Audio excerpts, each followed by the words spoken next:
పోలవరంపై AP రాజకీయాల్లో మాటల యుద్ధం నడుస్తోంది.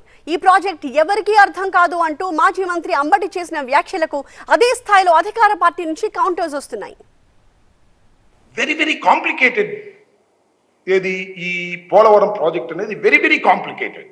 అంత తేలిగ్గా అర్థం కాదు. ఏంటి అంత అర్థం కాదని గట్టిగా చెబుతున్నారంటే నాకు అర్థం కాలేదు కాబట్టి.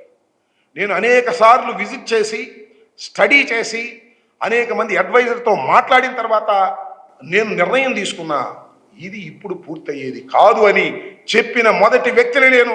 నిన్న ఒక ఆయన మాట్లాడతారు, మాజీ ఇరిగేషన్ శాఖ మంత్రులు, పోలవరం ఎవరికి అర్థం కాదంట. డ్యాన్స్ వేస్తూ ఉంటే ఎట్లా అర్థం అవుతుంది? నోరుంది కదా అని చెప్పేసి అసెంబ్లీలో దూకుడుగా మాట్లాడుతూ ఉంటే ఏదో చేస్తే ఎలా అవుతుంది? చిత్తశుద్ధి లేదు. ఈరోజు నిన్న మా సీఎం గారు విజిట్ చేసి వచ్చారు. ఎవరు బాధ్యత వహిస్తారని నష్టానికంటే సమాధానం లేదు అధికారుల దగ్గర. అంటే ఈ ప్రాజెక్టుని ఎంత క్లిష్టతరం చేయాలో అంత క్లిష్టతరం చేసేసినటువంటి పరిస్థితి ఈవేళ జగన్మోహన్ రెడ్డి.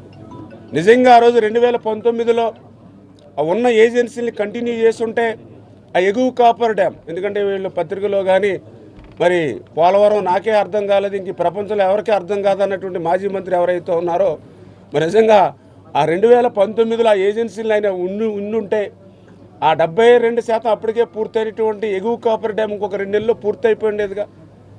ఏదైతే మే, జూన్, జూలై కల్లా ఆ ఎగువ కాపర్ డ్యామ్ పూర్తయిపోయి ఉంటే మరి 2020 ఫ్లడ్స్కి డయాఫ్రామ్ వాళ్ళు ఎఫెక్ట్ అయి ఉండేది కాదుగా.